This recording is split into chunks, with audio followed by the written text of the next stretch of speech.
Hello friends, आज के lesson plan का टॉपिक है उष्मा। क्लास 7 के साइंस सब्जेक्ट के उष्मा टॉपिक का लेसन प्लान बनाने के लिए सबसे पहले लिखा जाता है name of the people teacher, यानी जो डीएलएड या बीएड के प्रशिक्षु हैं वो अपना नाम लिखेंगे। उसके बाद विद्यालय का नाम, डेट, क्लास 7 सेक्शन ए और सब्जेक्ट साइंस, टॉपिक उष्मा, ड्यूरेशन 40 मिनट, कलाम फर्स्ट।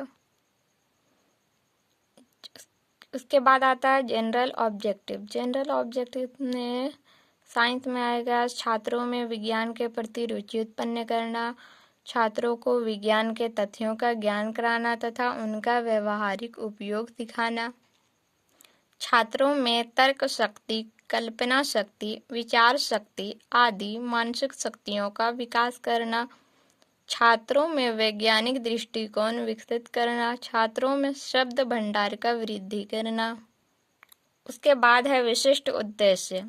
इसमें आएगा विद्यार्थी उष्मा के बारे में समझ सकेंगे, विद्यार्थी उष्मा की परिभाषा दे पाएंगे। इसमें फ्यूचर्स में होना चाहिए, जैसे विद्यार्थी उष्मा के बारे में समझ सकेंगे, यानी अभी नहीं समझे वो समझ सकेंगे, बाद में समझ पाएंगे इसलिए।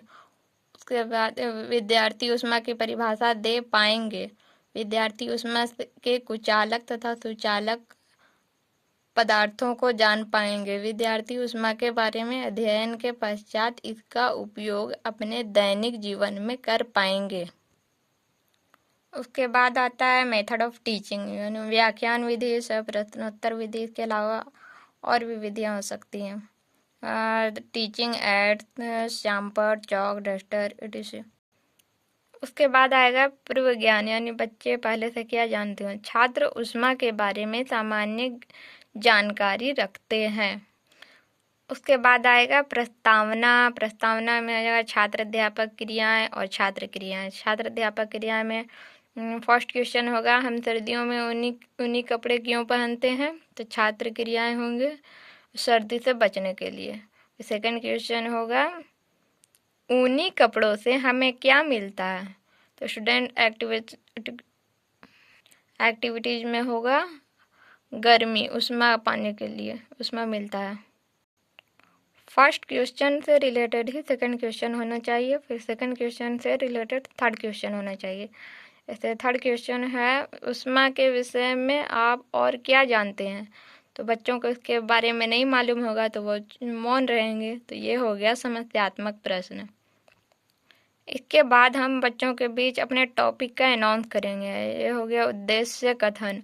छात्रों, आज हम सब मिलकर उष्मा के बारे में पढ़ेंगे। उसके बाद आएगा प्रस्तुतिकरण में शिक्षण बिंदु हो गया, छात्र अध्यापक क्रियाएं, छात्र क्रियाएं और black board work. Teaching point में हो गया उष्मा यानी हीट, और पीपल टीचर्स एक्टिविटीज में हो जाएगा कि हम उष्मा की परिभाषा देंगे। जैसे उष्मा एक प्रकार की ऊर्जा है जिसका प्रवाह अधिक ताप से कम ताप की ओर होता है। उष्मा ऊर्जा का ही रूप है। स्टूडेंट एक्टिविटीज में हम लिखेंगे छात्र ध्यानपूर्वक सुनते हैं। उसके बाद ब्लैक बोर्ड वर्क में मतलब ब्लैक बोर्ड पर जो हमने लिखा है उसी को लिखेंगे। जैसे हमने लिखा उष्मा हीट। छात्र अध्यापक क्रियाएं में हो जाएगा अतः इसे मापने के लिए ऊर्जा के मात्रकों का उपयोग उपयोग किया जाता है। ऊर्जा के मात्रकों का उपयोग किया जाता है। ऊर्जा का ऐसा मात्रक जूल है, इसलिए उष्मा मापन का भी मात्रक जूल है। उष्मा के अन्य मात्रक कैलोरी, किलो कैलोरी भी प्रचलित हैं। एक कैलोरी बराबर होता है 4.186 जूल। 1 किलो कैलोरी बराबर होता है 1000 कैलोरी। उसके बाद हम प्रश्न पूछेंगे कि उष्मा के संचरण के बारे में आप क्या समझते हैं, तो बच्चों को ये नहीं पता है तो ये हो जाएगा समस्यात्मक प्रश्न। ब्लैक बोर्ड वर्क में हम लिखेंगे एसआई मात्रक, joule, calorie, kilo calorie, 1 calorie बराबर, ये सब लिख देंगे। फिर क्वेश्चन का प्रस्तुतिकरण हम करेंगे कि ऊष्मा स्थानांतरण की क्रिया को ऊष्मा का संचरण कहते हैं। दो वस्तुओं के बीच ऊष्मा का संचरण तापांतर के कारण होता है। ऊष्मा का संचरण अधिक ताप वाली वस्तु से कम ताप वाली वस्तु की ओर होता है। ऊष्मा का संचरण निम्नलिखित 3 विधियों द्वारा होता है। एक चालन, दूसरा संवहन, तीसरा विकिरण। छात्र क्रियाएं में हो जाएगा। सभी छात्र ध्यानपूर्वक सुनते हैं एवं अपनी अपनी कॉपियों में नोट करते हैं। श्यामपट्ट कार्य में हम लिखेंगे ऊष्मा का संचरण। एक हो जाएगा चालन, दूसरा हो जाएगा संवहन, तीसरा विकिरण। फिर से हम बच्चों से क्वेश्चन पूछेंगे। ऊष्मा के सुचालक तथा कुचालक के बारे में आप क्या जानते हैं? तो बच्चों को इसका आंसर नहीं पता होगा तो ये हो जाएगा समस्यात्मक प्रश्न। फिर हम इस प्रश्न का आंसर बताएंगे। प्रस्तुतिकरण। जिन पदार्थों से ऊष्मा का संचरण सुगमता पूर्वक होता है उन्हें ऊष्मा का सुचालक कहते हैं, जैसे लोहा, तांबा आदि। जिन पदार्थों में ऊष्मा का संचरण सुगमता से नहीं होता है उन्हें ऊष्मा का कुचालक कहते हैं, जैसे लकड़ी, कांच, ऊन आदि।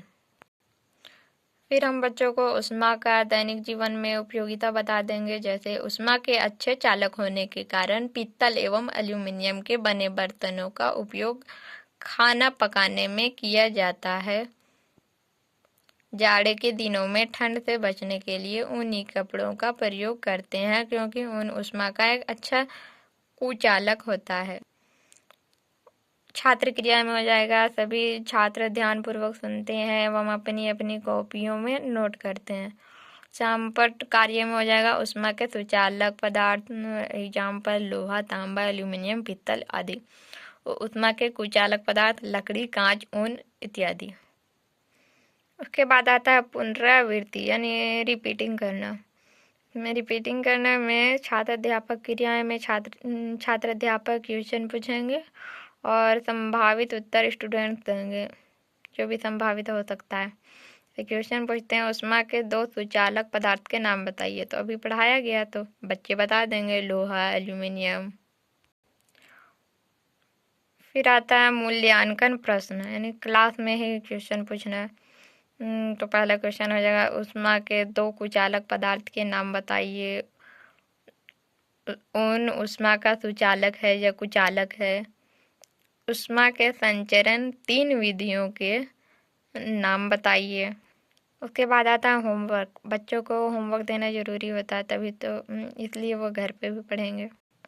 तो होमवर्क में हो जाएगा ऊष्मा की परिभाषा दीजिए। ऊष्मा का संचरण किसे कहते हैं?